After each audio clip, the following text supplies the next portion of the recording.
Halo, ketemu lagi di channel Crimino Story. Oke, di channel ini kami akan membuat beberapa segmen atau versi tentang videonya. Dan di segmen kali ini kita akan membahas tentang kasus-kasus kejahatan yang akan kita bahas dari sudut pandang kriminologi, di mana kebetulan kontributor atau narasumber yang akan ada dalam video-video di channel ini kami yang dulunya pernah belajar tentang kriminologi. Nah, tujuan kami membuat channel ini adalah agar kami bisa berkontribusi kepada masyarakat tentunya, dan kami berharap kita semua dan masyarakat dapat terhindar dari kejadian-kejadian atau kasus-kasus yang ada seperti dalam video-video ini. So, supaya kita semua waspada dan kita dapat terhindar. Karena sesuai dengan tagline kami, we prevent crime. Kasus pertama. Di kasus pertama ini kita akan membahas tentang sebuah pembunuhan yang terjadi di Ponorogo. Pembunuhan ini sangat menyedihkan karena pelakunya adalah anak kandung si bapak. Jadi anak membunuh bapaknya. Memang kejadian ini sudah lama, di tahun 2024 lalu, tapi buat kami ini menarik. Jadi si bapak ini adalah namanya Bapak Bonamin. Pak Bonamin ini usianya 60 tahun. Beliau sering sekali ke masjid karena memang udah usianya udah senja ya. Jadi beliau itu menjadi marbot gitulah di sebuah musola. Nah, pada hari itu di subuh, teman-temannya bingung. Kenapa Bapak Bonamin tidak hadir di subuh untuk sholat subuh seperti biasanya? Lalu teman-temannya ini datang ke rumah untuk mengecek ada apa yang sedang terjadi dengan Pak Bonamin. Lalu didapatilah Bapak Bonamin sudah tergeletak di ruang tamunya dan sudah bersimbah darah. Disinyalir terjadi penganiayaan terhadap Bapak Bonamin. Dari tetangga-tetangga juga mengatakan bahwa beberapa malam atau malam sebelumnya itu terjadi pertengkaran yang terdengar oleh tetangganya di tengah malam. Namun karena sudah malam, tetangganya juga nggak berani datang nyamperin atau ngeliat, so mereka biarkan saja. Dan itulah yang terjadi di pagi harinya. Diketahui Bapak Bonamin telah nggak ada. Kejadian ini dialami di Kabupaten Ponorogo, di mana ternyata anaknya itu yang menjadi pelaku itu inisialnya adalah RD. Dan RD ini ternyata mengalami gangguan kejiwaan atau ODGJ lah gitu kalau orang bilangnya ya. So, sahabat Criminal Story, kita akan melihat ini dari analisis kriminologinya. Nah, di mana salah satu teori yang membantu menjelaskan kasus ini adalah teori kontrol sosial. Ini teori yang dikembangkan oleh seorang sosiolog bernama Travis Hirschi. Teori kontrol sosial ini menjelaskan bahwa seseorang biasanya tidak akan melakukan tindakan yang berbahaya bila memiliki ikatan sosial yang kuat.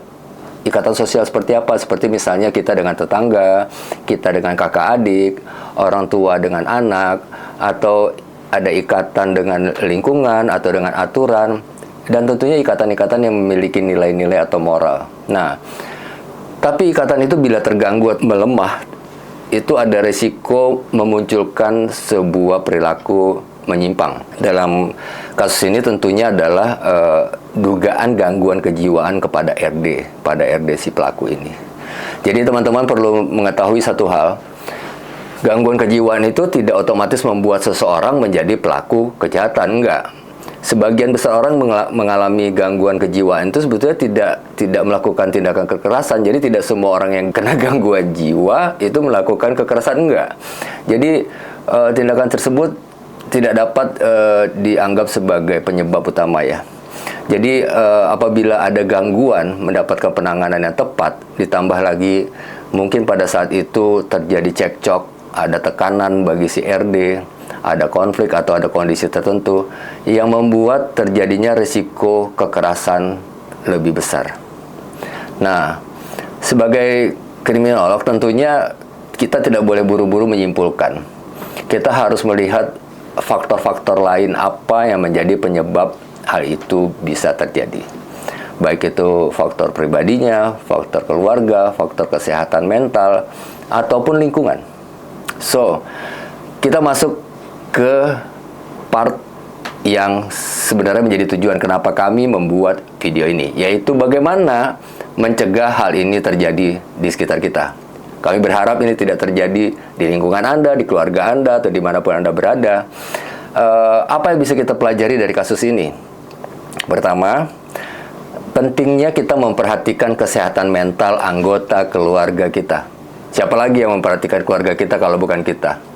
Perhatikan anak kita yang mungkin tiba-tiba menjadi pendiam, atau ada perubahan perilaku yang cukup drastis gitu ya. Misalnya ada seorang anak yang tiba-tiba jadi sering marah gitu, atau suka bicara sendiri, atau dia kayak merasa ketakutan yang berlebihan.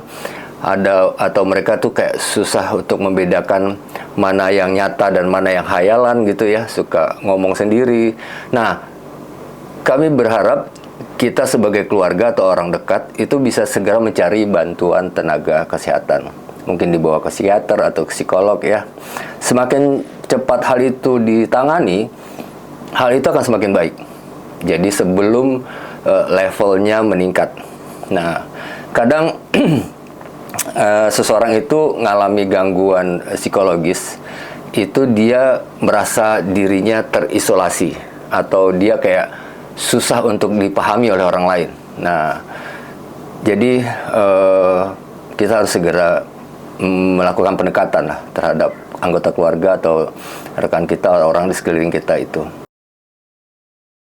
Yang ketiga adalah tentang komunikasi yang baik di dalam keluarga.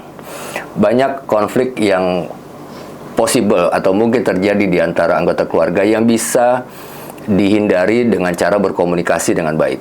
Diajak bicara, diajak mengeluarkan unek-uneknya. Jadi kita perlu pasang kuping untuk bisa mendengarkan keluh kesah dari anggota keluarga atau orang terdekat dari kita. Yang berikutnya adalah sebagai masyarakat, bila kita melihat di lingkungan kita, di tetangga, di rumah sebelah, ada hal-hal yang misalnya kalau di kayak kasus ini, kayak dia tetangganya itu dengar ada keributan tengah malam gitu, itu harus aware tuh bahwa di tengah malam terjadi keributan seperti itu pasti sesuatu emosi yang sangat memuncak. Jadi kita harus hati-hati, mungkin harus disamperin, dilihat, atau minta bantuan tetangga yang lain agar supaya kejadian-kejadian tidak diinginkan tidak terjadi. Demikian sahabat Criminal Story, kasus dan saran dari kami. Kami sekali lagi berharap kejadian ini tidak terjadi di diri Anda, di keluarga Anda, atau di lingkungan Anda. Sesuai dengan tema kami atau tagline kami, We Prevent Crime.